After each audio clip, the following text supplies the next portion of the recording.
ओए बानर, तुम मुझे नहीं उठा सकते।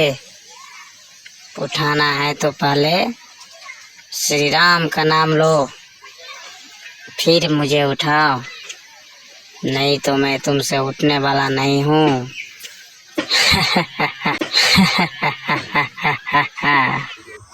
पहाड़ देवता मुझे ना रोकें, मैं हूँ पवन पुत्र हनुमान। मुझे श्री राम स्वयं भेजे हैं, आपको ले जाना है।